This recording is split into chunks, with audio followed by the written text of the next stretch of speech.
Now, our Environment Series report. Today it combines the talents of reporter Leslie Roberts, tape editor Ely Bonder, and cameraman Rudy Sapia. It's a photo essay, and it shows environmental awareness coming closer to home in Cote St. Luc.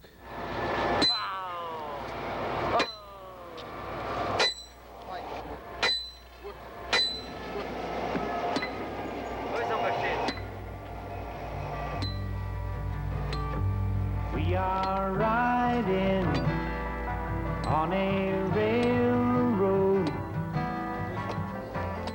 singing someone else's song, forever standing by that crossroad. Take your side and step along. It's funny because growing up with trains and tracks and the railway all around, you sort of became used to it as a child. It was another world attached to mine. It became an environmental concern for me probably towards high school when I became more aware of my surroundings and what was happening all around. Take your side and step along. A home is where you're comfortable in, where your parents are, and you like to sleep there. A place that you live in and you can play and have fun. When the air is polluted, it's bad for the environment.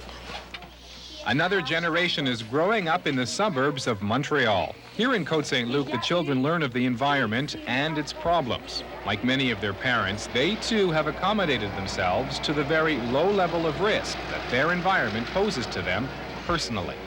Freight trains carrying a variety of cargoes, at least 6% of which are dangerous, toxic commodities, pass within meters of their classrooms almost every half hour.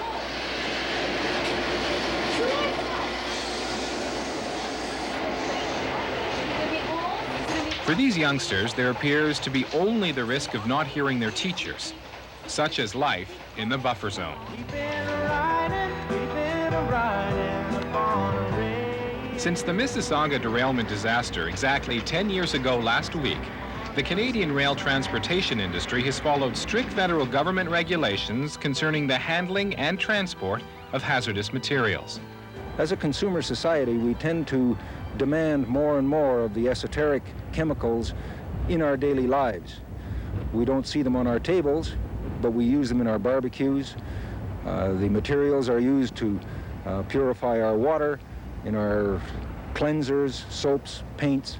All of these things that make life so much easier for us are also part of the problem. We as a Class 1 railway in Canada are obligated to carry these when they are offered for passage, to be able to move these goods safely to destination. That's our whole purpose. Is there no risk at all? I don't think there's any question that Canadian railways have a good reputation and have earned it.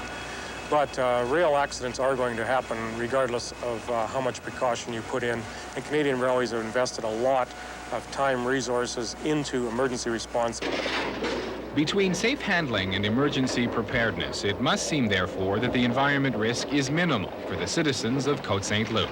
Train tracks doesn't bother me, and I just don't think like that. I try to think positive. If anything has to happen, it'll happen. Such as life in the buffer zone. Cote St. Luc citizens have many choices, and after working hard for many years, and after having escaped from death camps in many cases, they chose the good life. They earned the good life for themselves, their children, and their grandchildren.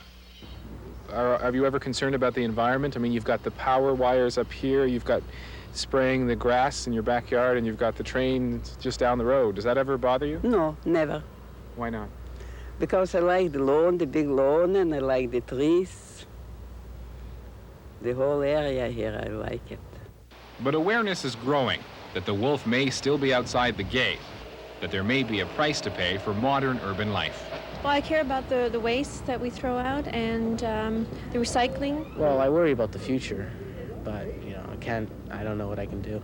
And I feel sorry for them unless we older people wake up and start to look after the environment and all kinds of things.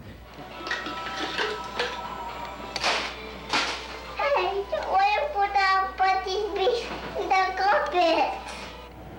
I think that we should be able to live in in Cote without having chemicals and all this sprayed on us. I don't think that using chemicals on the lawn is an acceptable risk. We don't know what an acceptable risk is. Sometimes you don't know until something's happened. Sometimes things don't happen for a long time. You don't know what an acceptable risk is. We're talking about our milieu, the price we're paying. I think that there's a large price to pay. Why do we all? We have large homes here, and we're very privileged to do so. Most of them are heated by oil-fired furnaces, which are belching large quantities of carbon dioxide into the air, acid. If you look at the economy, there are hidden economic costs of all of this, because the cleanup will have to be done one day. There's a man up here, he claims to have his hands upon the reins. There are chains upon his hands, and he's riding upon a train. Oh, Lord, we've been riding. I think we'd like to have the CP yards away from here, but we have to accept the reality that we are living in an urban milieu.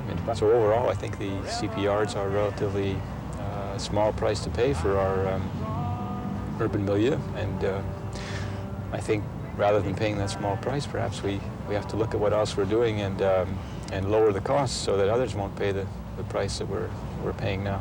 But the fact is that I'm not necessarily going to change the way I live if I don't perceive any reason to do so. And such is life in the new buffer zone. Forever standing by that crossroad. Take your side and step along.